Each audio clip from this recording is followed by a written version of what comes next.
Hi everyone, hoping that you all are doing fine. So first of all, congratulations to every student. Okay, CMA Foundation student, we have successfully completed our the Indian Contract Act 1872. Okay yes, हमने Indian contract जो है वो finish कर लिया है. आज की class से हम स्टार्ट करेंगे sale of goods act 1930 and yes hopefully हम इसको भी जल्दी कंप्लीट कर लेंगे. जिन्होंने इससे पहले के लेक्चर नहीं देखे हैं कॉन्ट्रैक्ट एक्ट के, जाके देख सकते हैं. सीएमए फाउंडेशन लॉ के नाम से कॉन्ट्रैक्ट एक्ट के सारे लेक्चर डले हुए हैं. ठीक है, आज हम स्टार्ट करने जा रहे हैं sale of goods act. Okay, hopefully इसको भी हम फिनिश कर लेंगे बिल्कुल आराम आराम से.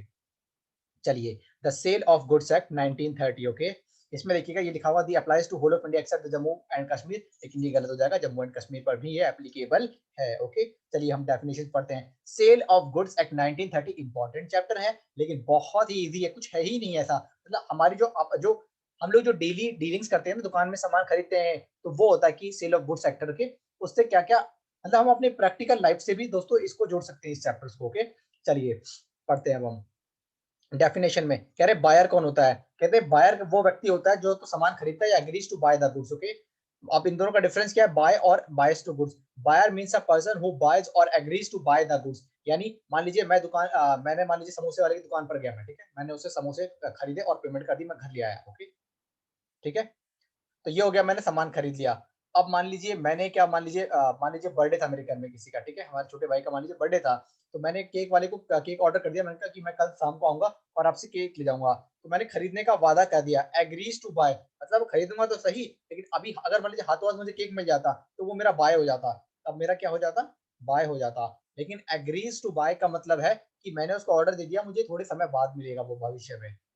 वैसी सेल है, सिंपल सा ये फंडा. अगर मैं अपने बायर के ओपिनियन से देखूं तो मान लीजिए वो बायर हो गया. और वहीं पर अगर मैं देखूं सेम केस सेलर के, अगर वो सेलर मुझे ऑन द स्पॉट ही केक दे दे तो उसके लिए सेल हो जाएगा.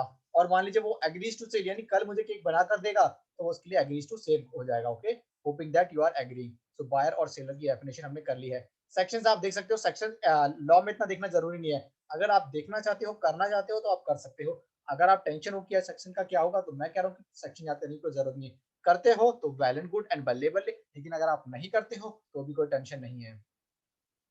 अब हम पढ़ते हैं note. A person can not be buyer as well as seller because no one can buy goods from himself. Okay, मान लीजिए आप दुकानदार हो, तो क्या अपनी ही सामान का कहा जाता है कि दुकानदार जो है भले ही बाहर से खरीद के सामान को खा सकता है, लेकिन अपनी दुकान में रखा हुआ सामान खुद नहीं खा सकता. तो बायर कैन नॉट मतलब a person can not buyer और can not a seller. Okay, hoping that एक नंबर में ये पॉइंट आ सकता है. इसी कारण से बोला जाता है कि जब हम डिसोल्यूशन ऑफ जब हमारे पार्टनरशिप का डिसोल्यूशन होता है तो उस पर जो गुड्स बढ़ते हैं उसको हम सेल नहीं मानते. ओके, एक नंबर में आ सकता है. अब हम बात करते हैं कि गुड्स के डेफिनेशन क्या है. Section 2 subsection 7 of sale of goods act 1931. Goods means every kind of movable property, यानी जिसको हम मूव कर सकते हैं.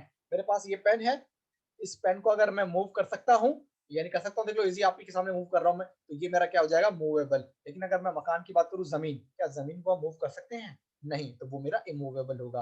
होप आपको समझ में आया होगा.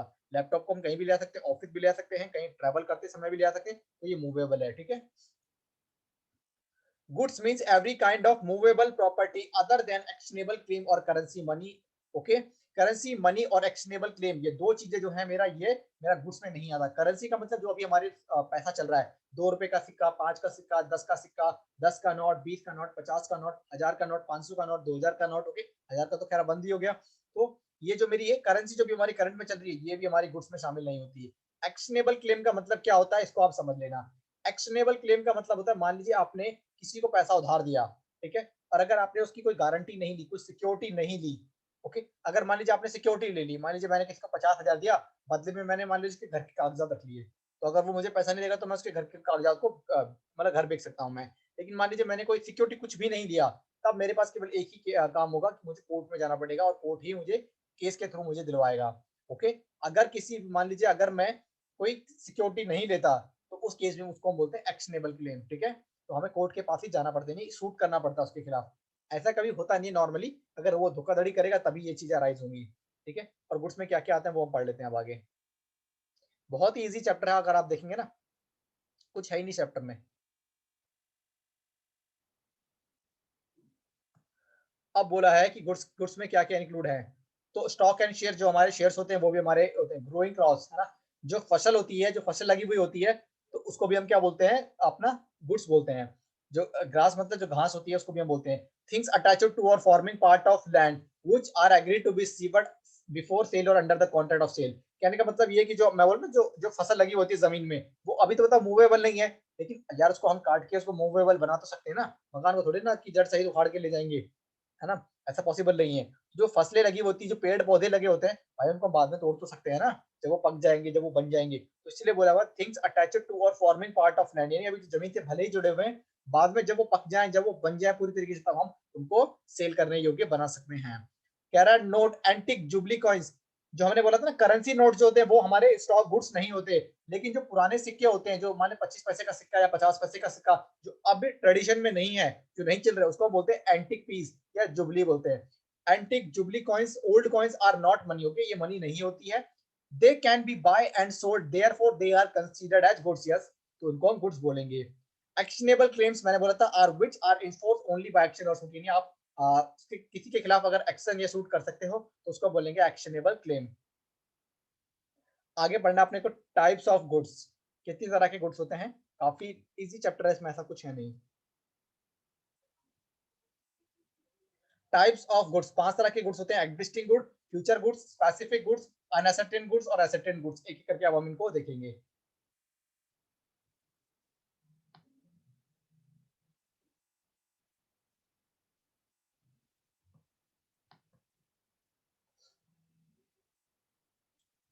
एग्जिस्टिंग गुड्स, आप समोसे वाले की दुकान पे गए, मान लीजिए समोसे अभी रखे हुए, आपने पैसा दिया और आपने ले लिया, तो उसको कहते हैं एग्जिस्टिंग गुड्स।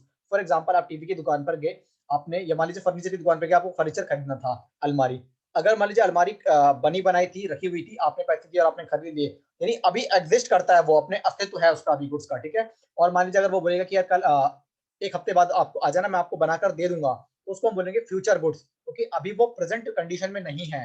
मान लीजिए समोसे अभी बन रहे हैं, ठीक है, अगर बन चुके हैं तो वो आपका एग्जिस्टिंग गुड्स कहलाया जाएगा, अगर बन रहे हैं तो वो आपका फ्यूचर गुड्स कहलाया जाएगा। ऐसे अगर मान लीजिए आपको कोई फर्नीचर खरीद रहा है, बना बनाया है, तो वो एग्जिस्टिंग गुड्स होगा, और अगर मान लीजिए वो बाद में बनाकर आपको देंगे तो उसको बोलते हैं future goods, okay. Goods which are in existing at the time of contract, जब हमें सामान खरीदना था, जब हमें कॉन्ट्रैक्ट करना था, यदि वो एग्जिस्ट करते थे अस्तित्व में, तो वो हमारा क्या कहलाया जाएगा, existing goods. Those owned and possess by the seller, okay, जिनको किसने, जो क्या कहते हैं, जो दुकानदार के पास अभी प्रेजेंट कंडीशन में अवेलेबल थे। फ्यूचर गुड्स, जो अभी सेलर के पास अवेलेबल नहीं है, भले ही बाद में बनाकर उनको प्रेजेंट कर देगा। Making means goods to be manufacture produce by a seller after making the contract of sale, okay, यानी कॉन्ट्रैक्ट करने के बाद वो बनाएगा, ठीक है। जिस तरीके से खरीदने वाले को सामान, खरीदने वाला बताया कि मुझे इस तरीके का सामान चाहिए, तो उसी हिसाब से वो सामान को बाद में बनाएगा। अभी अगर बना बनाया नहीं है तो उसको हम फ्यूचर गुड्स बोलते हैं, ओके। जैसे मान लीजिए Ramdin agrees to sell to Krishna Kanhaiya all the crop to be grown at his farm in during the year, मान लीजिए 2020, अभी हमारा 21 चल रहा है, तो 21 चल रहा है 2020, यानी जो 2022 में जितनी भी फसल होगी रामदीन की, वो रामदीन किसको बेच देगा, कन्हैया को बेच देगा 1 लाख रुपए में, ओके। तो ये 2022 में जितनी भी फसल उगेंगी, ठीक है, अभी तो फसल नहीं उग रही ना, अभी तो वो बीज लगाएगा, पेड़ पौधे लगाएगा, फिर पानी देगा, सिंचाई करेगा, फिर बाद में जो फसल है वो पककर बन जाएगी, तब उसको बेचेगा, तो वो हमारा क्या हो जाएगा, फ्यूचर गुड्स, अभी प्रेजेंट में नहीं है।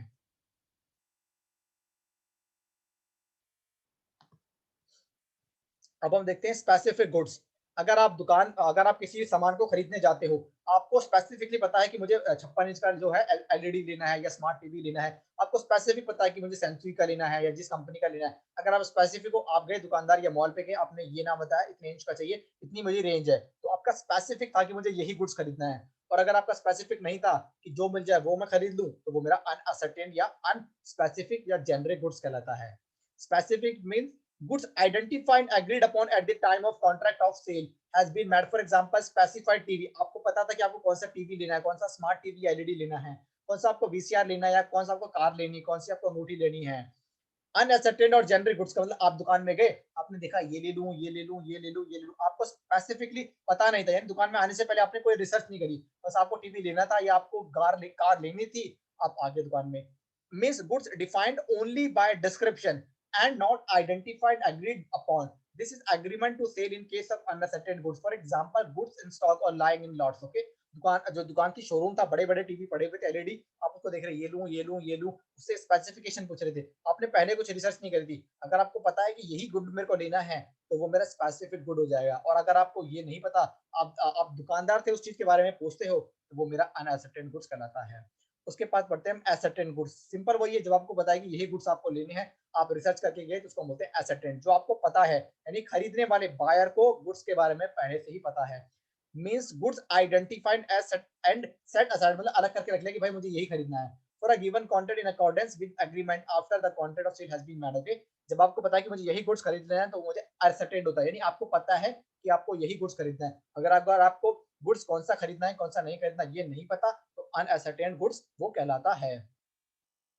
अब हम पढ़ते हैं गुड्स इन डिलीवरेबल स्टेट, यानी गुड्स को आप डिलीवरी कर सकते हो, यानी गुड्स बिल्कुल बन के रेडी हो चुके हैं, उसको हम बोलते हैं goods in deliverable state. Okay, यानी गुड्स डिलीवरी के लिए जा सकते हैं। Goods are said to be in deliverable state when they are in such a condition that buyer is bound to take delivery of them under the contract. Okay, हाँ buyer बोलेगा हाँ मैं संतुष्ट हूँ, ओके अब पैक कर दो good को। A contract to sell timber and make bundle thereof. Okay, जो आपको माने लकड़ियां बेचने का था, लकड़ियां फैली हुई है, ये तो नहीं है ना, आपको लकड़ियों को इकट्ठे करके उसका एक बंडल बनाना पड़ेगा, उसमें है ना रस्सी बांधनी पड़ेगी टाइट करके। ओके, तब आप बोल सकते हो कि जो लकड़ियां हैं ये डिलीवरेबल कंडीशन में है। Goods will be in a deliverable state after A has put goods in such a condition. Okay, जो दुकानदार है उसको गुड्स को उस कंडीशन में बनाना पड़ेगा ताकि जो बायर है आराम से उसको खरीद सके। Delivery section 2 subsection 2। Delivery means voluntary transaction of possession from one person to another, यानी दुकानदार जो है खरीदने वाले को जब दे देता है, गुड्स सौंप देता है, उसको हम डिलीवरी बोलते हैं। काइंड्स ऑफ डिलीवरी, 3 तरह की डिलीवरी होती है। सबसे पहला एक्चुअल, फिर दूसरा कंस्ट्रक्टिव, तीसरा symbolic delivery. There are 3 types of delivery, actual delivery, then constructive delivery and then symbolic delivery. Actual delivery, दुकानदार आप जो ग्राहक था आपके पास आया बायर, उसने सामान बताया मुझे ये खरीदना है, आपने उसको पैकिंग करके उसको दे दिया, तो एक्चुअली में आपने डिलीवरी कर दिया, उसको हम बोलते हैं actual delivery. It is actual when goods are physically delivered to the buyer और हिज एजेंट, या तो बायर को कर दिया आपने, या फिर बायर ने किसी को भेज दिया, क्योंकि बायर के पास खुद टाइम नहीं था मालिक के पास, तो उसने अपने एजेंट को भेज दिया और आपने क्या किया गुड्स को एजेंट को दे दिया। Constructive delivery. ओके, कंस्ट्रक्टिव का मतलब हम एग्जांपल समझते हैं। कंस्ट्रक्टिव का मतलब एग्जांपल समझते हैं, सिंपल सा मान लीजिए कि एक गुड्स जो है वो क्या नाम है उसका, एक एक गोडाउन में रखे हुए थे। एक मान के चलिए जो बहुत सारे गुड्स थे वो एक एक गोडाउन में रखे हुए थे, ठीक है। तो बी ने सामान खरीद लिया ए से, तो अब मान लीजिए वो गुड्स से गोडाउन में उठाता, मान लीजिए ए के पास बहुत सारे गोडाउन थे, जो बी था वो क्या करता, ए से क्या बोलेगा कि मुझे गुड्स खरीदने हैं, और वो क्या करेगा गोडाउन को भी रेंट पर ले लेगा। ओके, तो जो बंदे उसकी निगरानी कर रहे हैं उसकी निगरानी कर रहे हैं, फॉर एग्जाम्पल समझ लेते हैं हम कंस्ट्रक्टिव वैल्यू का। मान लीजिए ए के गुड्स जो है यहाँ पर रखे हुए हैं, ओके यहाँ पर, ठीक है। ये जो बंदे हैं एक एक यहाँ पर निगरानी कर रहे हैं, मान लीजिए बी नाम का बंदा है निगरानी कर रहा है वहाँ पर गुड्स की देखभाल, सी नाम के बंदे ने गुड्स जो है खरीद लिए, ठीक है, बाय कर लिए गुड्स। तो इसने बोला कि अब मान लीजिए ये सामान यहाँ से उठाएगा, इसको लोडिंग अनलोडिंग के चार्जेस होंगे, टाइम खराब होगा, तो इसने क्या किया कि भाई ये जो है जो रेंट ए पे करता है वो रेंट मैं कर दूंगा। अब जो बी जो है ना, जो गार्ड वार्ड रखे हुए यहाँ पे जो गार्ड है, ये क्या करेंगे सी के बिहाफ पर गुड्स को देखेंगे, पहले ए के बिहाफ पे देखेंगे, इसको बोलते हैं कंस्ट्रक्टिव डिलीवरी। ओके, यानी फिजिकली गुड्स का ना ट्रांसफर नहीं हुआ, लेकिन हाँ ये पता लग गया कि बी जो है पहले ए के लिए गुड्स की देखभाल करता था, आज वो सी के लिए करेगा, क्योंकि मालिक कौन है, अब सी मालिक है। when it is affected without any change in the custody or actual possession of thing, यानी गुड्स जो है ना एक्चुअली में चेंज नहीं हुए, जहां थे वहीं के वहीं हैं। when the person in possession of the goods acknowledge to hold the goods on behalf of the buyer। okay, B ने एक्नॉलेज कर लिया कि भाई अब पहले मैं ए के बिहाफ पर गुड्स को देखभाल करता था, आज मुझे सी के बिहाफ पर गुड्स की देखभाल करनी होगी। डिलीवरी बाय अटॉर्नमेंट यानी एक्नॉलेजमेंट, बी ने एक्नॉलेज कर लिया। Where a warehouse man, यानी बी जो चौकीदारी है, ये आप बोल सकते हो, holding the goods of A agrees to hold them on behalf of B at least A's request। okay, A ने कहा कि भाई अब C के बिहाफ पर देखना। ओके, अब है सिंबॉलिक डिलीवरी। आपने देखा होगा कि हम बस में चढ़ते हैं, हमें टिकट दे दिया जाता है, मतलब अब मान लीजिए आप रेलवे हो गया तो वहां पर भी आपकी टिकट होती है, जो बड़े बड़े कंटेनर होते हैं उनके पास भी टिकट होती है, ठीक है। तो फिजिकली क्या होता है, बस आपको टिकट दिखा दिया, हाँ पता लग गया कि भाई डिलीवरी अब इसके नाम हो गई है, तो इसको बोलते हैं सिंबॉलिक, यानी एक चिन्ह एक सिंबल होता है कि भाई ये जो टिकट है, अगर आपने कहीं जा रहे हो, आप मान लीजिए लक्ष्मी नगर जा रहे हो बस में, तो आपको 15 रुपए की टिकट दे दी उसने, तो ये सिंबल है कि भाई हाँ एक सीट में बैठने का, उस बस में बैठने का आपके पास क्या है, सिंबल है कि हाँ भाई सिंबॉलिक डिलीवरी हो चुकी है आपकी। यहाँ बस में आप बैठ सकते हो। When there is a delivery of thing in token, okay, हम टिकट को टोकन बोल सकते हैं। और transfer of something else, delivery of goods in transit by handing over the documents of title of goods, bill of landing हो गया, dock warrant हो गया, delivery of key of warehouse, key of a car. Okay, simple सा है, आपने कोई car खरीदने गए, जब आपको चाबी सौंप दी जाती है तो मान लिया जाता है कि कार आपकी हो गई। ओके, तो ये होता है हमारा सिंबॉलिक डिलीवरी। जब आप गुड्स को एक्चुअली दे देते हो तो actual delivery. Okay, constructive delivery का मतलब आपका जो गुड्स जो थे ना वो गोडाउन चेंज नहीं हुआ, बस जो गोडाउन के जो देखभाल करने वाले थे उन्होंने समझ लिया कि पहले हम ए के बिहाफ में गुड्स को देखते थे, अब मालिक जो है सी है तो अब हमें सी के लिए काम करना पड़ेगा। सिंबॉलिक डिलीवरी का मतलब कार की चाबी हो गई, जो सिंबल होता है टोकन के जैसा होता है। अब हम पढ़ते हैं आगे। Share certificate is a document showing title of goods. Okay, photocopy जो है ना वो फोटोकॉपी नहीं चाहिए, अपने ओरिजिनल डॉक्यूमेंट चाहिए। अब आता है mercantile agent, section 2 subsection 9। It means an agent having in customary course of business such an to sell the goods. यानी आपने देखा होगा कि एजेंट हमने अपॉइंट कर लिया, तो एजेंट को इतनी अथॉरिटी होती है वो मालिक के बिहाफ पर अपने गुड्स को बेच सकता है, कोई भी सौदा कर सकता है। जो अथॉरिटी, जितनी उसको अथॉरिटी दी गई है उतनी ही अथॉरिटी में वो काम करेगा। To sell goods, to consign goods for the purpose of sale, or to buy goods, or to raise money on behalf of security of the goods। okay, या तो वो सामान को बेच सकता है या फिर वो क्या कर सकता है, सेल के पर्पज से कंसाइनमेंट। आपने देखा होगा ना, हम क्या कर देते हैं, किसी को गुड्स जो ट्रांसफर कर देते हैं कि तू मेरे बिहाफ पर अब सामान को बेच। टू बाय गुड्स, एजेंट के पास इतनी भी पावर है कि वो अगर सामान कम पड़ता है तो वो सामान को खरीद भी सकता है। To raise money on the security of the goods. Okay, वो मनी को मतलब जो भी उसने सामान बेचा उसके बदले में पैसा भी कलेक्ट कर सकता है। Property, it can be two types, one is general property and one is special property। General property is about ownership. Okay, जिसके पास ऑनरशिप, अगर मान लीजिए आप एक्चुअल में ऑनरशिप ट्रांसफर कर रहे हो तो उसको हम बोलते हैं जर्नल। ओके, उसको बोलते हैं जनरल प्रॉपर्टी। अगर आप मान लीजिए कि केवल फिजिकली गुड्स को ट्रांसफर कर रहे हो, मतलब कार जो थी वो राम के पास थी, अब राम ने गाड़ी को बेचकर फिजिकली किसको दे दी, महेश को दे दी, तो महेश के पास अब उसका फिजिकली क्या है, पोजीशन है, तो वो मेरा क्या कहलाया जाएगा, वो मेरा क्या कहलाया जाएगा, दो तरह की प्रॉपर्टी है। अगर ऑनरशिप ट्रांसफर हो रही है, मालिकाना हक ट्रांसफर हो रहा है, तो वो मेरा जनरल प्रॉपर्टी। और अगर केवल फिजिकली गुड्स किसके पास है तो वो मेरा होता है special property. Property means simply general property. Okay, जिसमें हम ऑनरशिप मानते हैं, and not merely special property. Okay, special property rare case होता है, केवल ऑनरशिप का मतलब होता है, प्रॉपर्टी का मतलब केवल जनरल प्रॉपर्टी होता है ज्यादातर केसों में।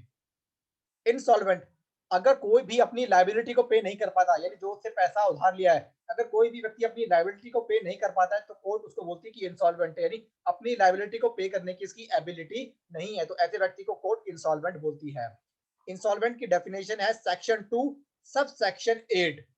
अ person is said to be insolvent when he ceases to pay, यानी अनेबल है अपने पैसे को पेमेंट करने के लिए, his debt in the ordinary course of business, or cannot pay his debt as the become due whether he has confirmed an act or insolvency or not। okay, यानी अगर कोई अपनी पेमेंट, जो भी उसने पैसा उधार लिया था, अगर वो पे करने की एबिलिटी नहीं है तो कोर्ट उसको क्या बोलेगा, ही इज अ इंसॉल्वेंट। और कोई इसको परेशान ना करे कि ही इज अनेबल टू पे हिज डेट।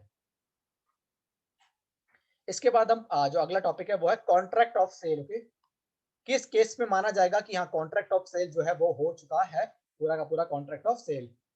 एक बार हम इसको देख लेते हैं। नेक्स्ट टॉपिक है section 4 subsection 1 contract of sale. A contract of sale, a contract whereby seller या तो सेल कर देगा एक्चुअल में, या फिर वो एग्री करेगा सेल करने के लिए। Property ownership in goods to the buyer for a price. Okay, या तो वो बोल देगा कि अभी उसके पास अगर करंट में गुड्स है, अगर सेलर वो दे देगा बायर को तो ठीक है, या उससे समय मांग लेगा कि अभी मेरे पास करंट में गुड्स नहीं है, मैं बनाकर तुम्हें बाद में दे दूंगा, तो उसको हम बोलते हैं contract of sale. Contract of sale की इसेंशियल कंडीशंस क्या है, कम से कम दो पार्टी होनी चाहिए, एक सामान को खरीदने वाली बायर और एक सामान को बेचने वाली seller. At least to parties, one is seller जो सामान को बेचेगी और वन इज बायर जो सामान को खरीदेगी। Subject matter of contract must be goods. Okay, यानी सामान को बेचना या खरीदना होना चाहिए subject matter. Price in money only, not in kind should be paid और प्रॉमिस्ड। ओके, जो काइंड है, यानी अगर मान लीजिए मैं कोई सामान खरीद रहा हूँ तो उसके बदले में पैसा मिलना चाहिए, या ऐसा नहीं कि मैं कोई सामान खरीद रहा हूँ उसके बदले में अपना कोई सामान दे रहा हूँ, तो वो बार्टर हो जाएगा, वो कॉन्ट्रैक्ट ऑफ सेल या सेल नहीं होगी। ओके, पहला है कि कम से कम दो पार्टी होनी चाहिए, एक सेलर और एक बायर, और दूसरा है कि सब्जेक्ट मैटर गुड्स होना चाहिए, तीसरा है कि प्राइस ही होना चाहिए कंसिडरेशन जो है। ट्रांसफर ऑफ ऑनरशिप, यानी जर्नल प्रॉपर्टी होनी चाहिए, यानी ऑनरशिप ट्रांसफर होनी चाहिए, फिजिकल पोजीशन ट्रांसफर नहीं होना चाहिए। A contract of sale must be absolute और अनकंडीशनल, यानी और कंडीशन मतलब कोई कंडीशन नहीं होनी चाहिए, एब्सोल्यूट होना चाहिए कि वो मुझे सामान देगा, बदले में मैं उसको पेमेंट कर दूंगा। Other essential of valid contract, जो हम जो कॉन्ट्रैक्ट एक्ट में पढ़ चुके हैं कि वो अनसाउंड माइंड नहीं होना चाहिए, वो मेजर होना चाहिए, तो ये सारी बेसिक कंडीशन जो हम कॉन्ट्रैक्ट में ऑलरेडी पढ़ चुके हैं वो भी पूरी होनी चाहिए। अगला है सेल और एग्रीमेंट टू सेल में क्या डिफरेंस है, ये भी इंपॉर्टेंट है।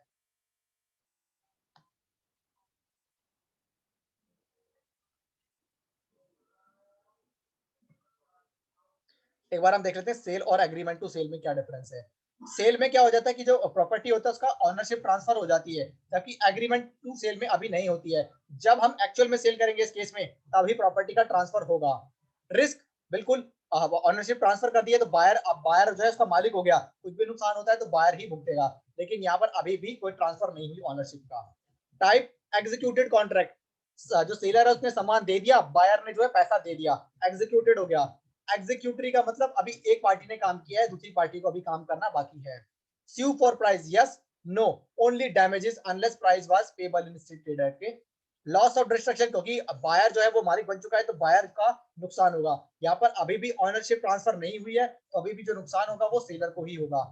ब्रीच बाय सेलर, अगर सेलर कोई गलत मतलब सेलर जो है कॉन्ट्रैक्ट को तोड़ता है तो उस केस में बायर का क्या राइट होगा, टू रिकवर द गुड्स, या तो गुड्स को रिकवर कर सकता है, टू सूट फॉर डैमेजेस, और क्लेम कर सकता है अपने डैमेजेस के लिए, but buyer can not claim the goods. Okay, यहाँ पर क्या है कि buyer right to claim damages only, buyer goods नहीं कर सकता क्योंकि अभी एक्चुअल सेल तो हुई नहीं, केवल डैमेजेस को क्लेम कर सकता है। Insolvency of seller, buyer can claim the goods but buyer can not claim the goods. अगर सेलर क्या है इंसॉल्वेंट हो जाए, दिवालिया हो जाए, तो उसमें केस में बायर जो है गुड्स को क्लेम कर सकता है, लेकिन एग्रीमेंट टू सेल में गुड्स को क्लेम नहीं कर सकता क्योंकि एक्चुअल में तो सेल बनी ही नहीं अभी। अब अगला जो डिफरेंस है वो अपने को देखना है, sale versus hire purchase. Sale में क्या होता है कि transfer of property is immediate हो जाती है, और हायर परचेज में आपने देखा होगा कि हायर परचेज में क्या होता है, अगर मान लीजिए हम कोई सामान किस्तों में खरीदते हैं तो जो ऑनरशिप होगी वो तब ट्रांसफर होगी जब मैं लास्ट पेमेंट कर देता हूँ इंस्टॉलमेंट की। ओके, इसमें लिखा हुआ है on the payment of last instalment. Possession क्या होती है, बायर जो है ऑनर बन जाता है, लेकिन इस केस में वो केवल हायरर होता है। टिल लास्ट पेमेंट कर देगा तो वो भी क्या हो जाएगा, उसका ऑनर हो जाएगा।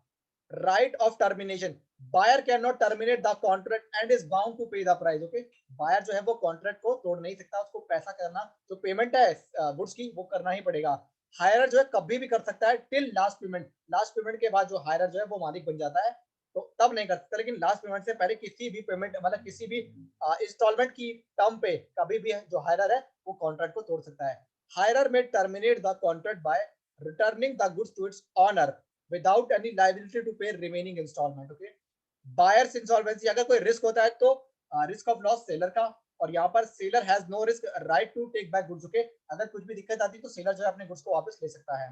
Passing of title by buyer, okay, यानी मान लीजिए जिसने सामान खरीदा है क्या वो फर्दर किसी को सेल कर सकता है, तो यस, सेल में क्योंकि वो मालिक बन चुका है बायर तो वो किसी और फर्दर भी सेल कर सकता है, यानी टाइटल को ट्रांसफर कर सकता है, लेकिन हायर परचेज में ऐसा नहीं कर सकता, अभी तो वो मालिक ही नहीं बना। Buyer can pass good title to bona fide purchaser. Okay, यानी सामान को आगे बेच सकता है, टाइटल यानी आगे ट्रांसफर कर सकता है। Hirer can not pass any title even to a bona fide purchaser, कुछ भी नहीं कर सकता ऐसा। Tax, tax is levied at the time of contract. Okay, लेकिन यहाँ पर tax is not levied unless it is eventually converted into sale. Okay, यानी लास्ट जब पेमेंट होगी, जब लास्ट पेमेंट होने पर, इंस्टॉलमेंट की पेमेंट होने पर सेल हो जाती है तभी टैक्स की कैलकुलेशन होती है। इसके बाद हम डिफरेंस देखते हैं, एक पेमेंट का छोटा सा टॉपिक है वो पढ़ लेते हैं।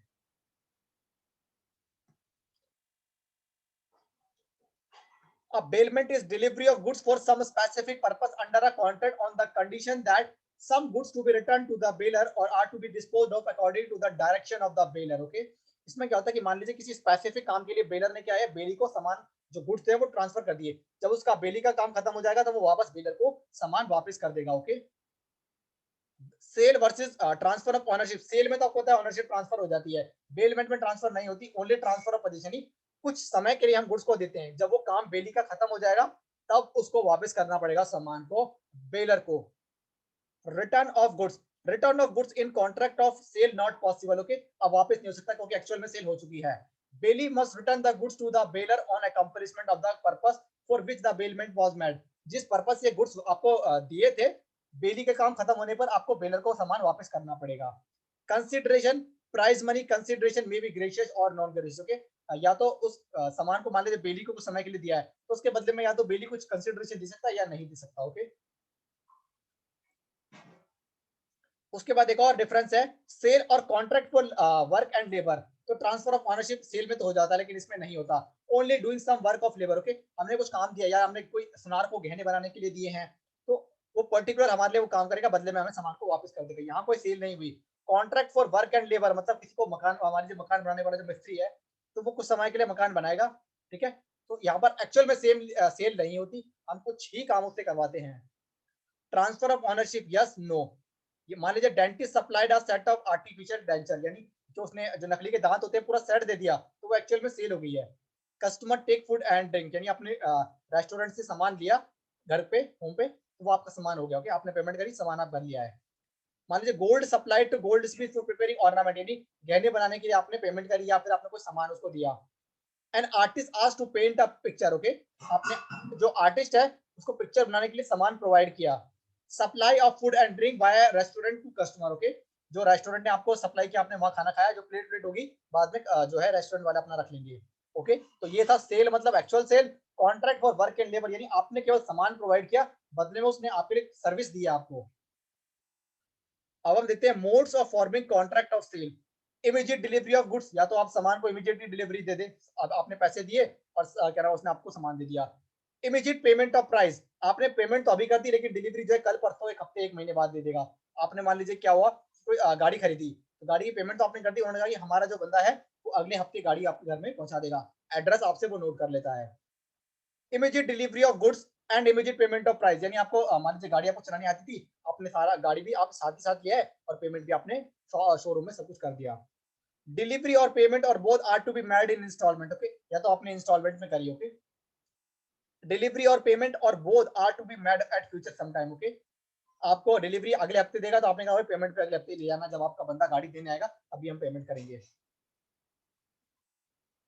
क्लास टॉपिक रह गया इसका, वो हम पढ़ लेते हैं, तो ये टॉपिक आज का फिनिश हो जाएगा।